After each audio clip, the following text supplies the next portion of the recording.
la palabra el senador Manuel Bartlett Díaz, del Grupo Parlamentario del Partido del Trabajo, para llevar a cabo el posicionamiento que corresponde a su bancada. Adelante, senador.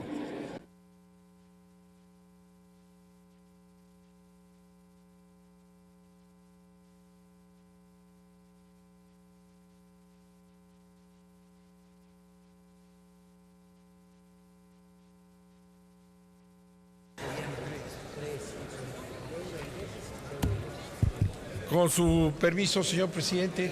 Muchas gracias.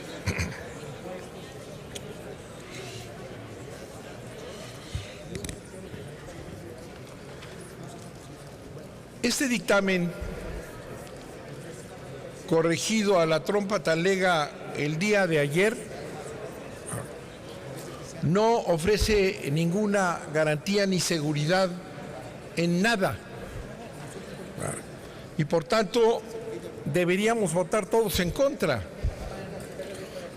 porque aprobar un dictamen así, con estos cambios que solamente se refieren aparentemente al precio del petróleo, alteran toda la economía que está planteada en este vasto documento.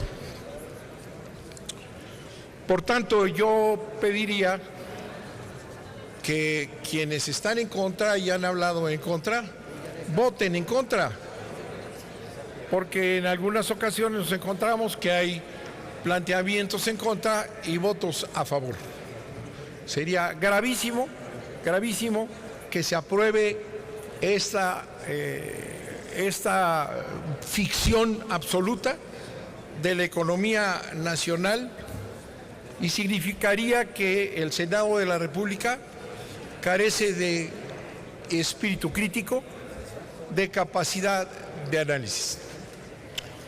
El precio del petróleo ha venido bajando y sabemos muy bien que existe una manipulación permanente de poner un precio del petróleo que permita unas reservas, porque siempre hay este movimiento y ahora no las tiene.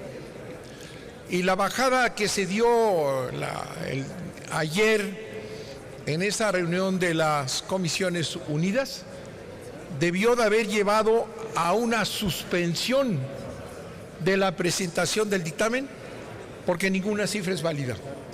Ninguna cifra es válida. Se altera absolutamente todo. Y sin embargo se mantiene prácticamente lo mismo.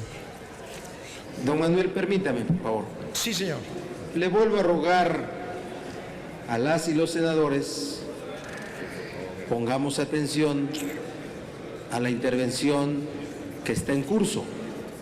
Pero le ruego también a quienes no son senadores, asesoras y asesores, que están en demasía en el Pleno y que no contribuyen a que la sesión se conduzca con orden. Le he pedido a la Secretaría de Servicios Parlamentarios, de manera muy educada, se dirija a todos ellos, para que podamos tener una buena sesión. Ayúdennos, por favor, para que la discusión esta noche pueda ser productiva. Adelante, don Manuel. Insisto, todas las variables del marco macroeconómico que presentan son falsas, todas. Los cálculos en general son falsos. Y sin embargo se mantiene la imagen de que hay una estabilidad y que hay una posibilidad de crecimiento, y es mentira.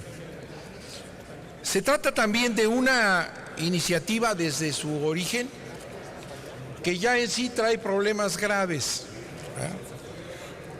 Por ejemplo, de acuerdo con las leyes secundarias, la ley del fondo, este famoso fondo, la obligación de Pemex, en principio, es de mantener el 4.7 del PIB para depositarlo en el fondo. Ya desde antes de el cambio del precio del petróleo, ya no lo daba, aquí está señalado. Ya la primera falla, a Pemex se le baja la obligación de pagar el 4.7 del PIB. Y eso se maneja sin ningún análisis. Está lleno de mentiras. Por ejemplo, hay una redefinición de conceptos como el llamado balance presupuestal, que es una definición para encubrir el déficit real que vamos a tener. Desde ahí empiezan los graves problemas. Tenemos otra triquiñuela, que es establecer que la deuda, esta monstruosa deuda, no comprende la deuda de Pemex y de la CFE. Otra trampa más. Entonces hay que sumar para llegar a una cifra real del endeudamiento, hay que sumar la deuda del CFE y de Pemex, que la sacan de la suma de la deuda. Hay alza de impuestos, desde luego. Vean nada más el cambio que se da en el IVA, se va para arriba. Ya se decía aquí hace un momento sin ninguna explicación.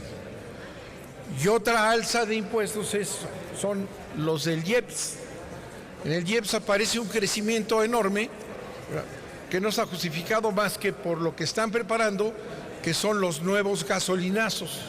Es decir, aquí, ¿verdad?, toda la mentira de que teníamos que hacer la reforma energética para evitar el crecimiento del déficit en materia de precios de gasolina, bueno, pues ahora ya van abiertamente y entra el IEPS, y el crecimiento del IEPS, que es un impuesto disfrazado, van a ser los precios de la gasolina, que son cada vez más apartados de los precios en Estados Unidos, que era el otro de los pretextos para hacer la reforma energética. Existe también en materia petrolera un análisis que hay que hacer con todo cuidado. Según la ronda cero,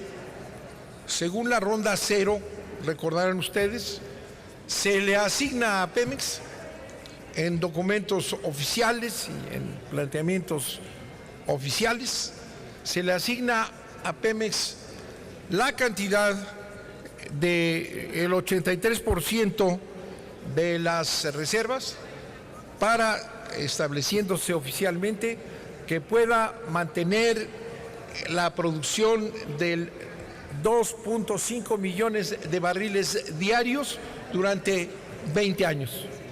Esta es otra gran mentira, ¿verdad?, porque ya de entrada, como les digo, no está ya en esta ley mentirosa y que oculta todo, ya está establecido que no va a llegar al 2.5 de lo que se le asignó, sino estamos hablando de 2.4.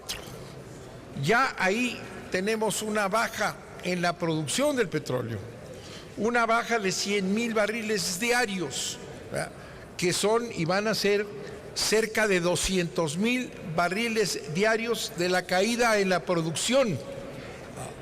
Y por otro lado, el 17% de la posibilidad de explotar petróleo que se reserva a los privados está sin producción. Entonces, tenemos ahí una gran incógnita que, de acuerdo a cómo proceden, no sabemos si va a haber ya en el siguiente año, una participación de las empresas transnacionales o no. Han estado informando, Caldwell dice que ya va a haber en la ronda 1 muy pronto y que ahí van a empezar a licitar una serie de contratos, ¿verdad?, en los cuales no existe ningún conocimiento de cuánto van a dejar los contratos, porque recuerden ustedes que en la ley no se establece cuáles son los precios y qué es lo que va a significar cada contrato. Entonces ahí, con toda libertad, las autoridades van a definir cuánto va a dejar cada contrato según su propio criterio e intereses. De manera que el asunto petrolero es absolutamente un desastre económico. Y así, en términos generales, vamos avanzando en esta hipócrita, falsa y desastrosa ley o dictamen para llegar a lo que es, sin duda alguna, el anuncio de un desastre económico nacional, sin duda alguna. Y el crecimiento de la deuda es terrible. Es el único punto que se ha venido manejando y no es el único. El crecimiento es la única forma que tiene este gobierno de cubrir los hoyos, la caída de la producción de Pemex y la caída del precio del petróleo a una suma que no es la que está finalmente quedando aquí. De manera que, sin entrar en más detalles por ahora, en esta primera intervención lo iremos viendo en las reservas que se hagan. Yo anuncio el voto en contra de nosotros, de la fracción, pero le pediría yo al PAN, que ha estado en una posición en contra, que vote en contra, ¿verdad? Porque si no votan en contra ustedes, van otra vez, y en los números que representan, van a apoyar una decisión catastrófica para el país. Así es que espero el voto en contra y también espero el voto en contra acá, con lo cual deberíamos de llegar a la conclusión de que esto no se aprueba, de que necesita devolverse para que el presidente, el Ejecutivo, haga un análisis real de esa economía que nos lleva al desastre y a la tragedia si mantiene esos niveles de deuda, ese incremento disfrazado de los impuestos regresivos y en general el camino hacia un desastre económico y la falsedad de que la reforma petrolera, la reforma energética, nos iba a dar nada. Lo que nos ofrece es un enorme riesgo, porque como lo señalamos en múltiples ocasiones, ¿verdad?, este juego de que a Pemex se le mantiene la misma carga fiscal que tenía y que se decía que había que quitarla porque impedía que Pemex pudiera invertir, pues ahora tiene la misma carga y no va a poder hacer absolutamente nada Pemex si no se endeuda. Y por eso separan la deuda de Pemex y de CFE de la deuda del país, lo cual es una triquiñuela vergonzosa. De manera que esperemos que el día de hoy se realice lo que corresponde a este Senado, ¿verdad?, rechazar este dictamen y mandarlo al Ejecutivo para que haga su trabajo seriamente y nos diga cuál es la economía que realmente está planteando y no engañe con estas mistificaciones para después ser protegido por los medios de comunicación para que sigan destrozando la economía y sobre todo el ingreso y la desigualdad en este país. Muchas gracias, señor presidente. Manuel, gracias a usted.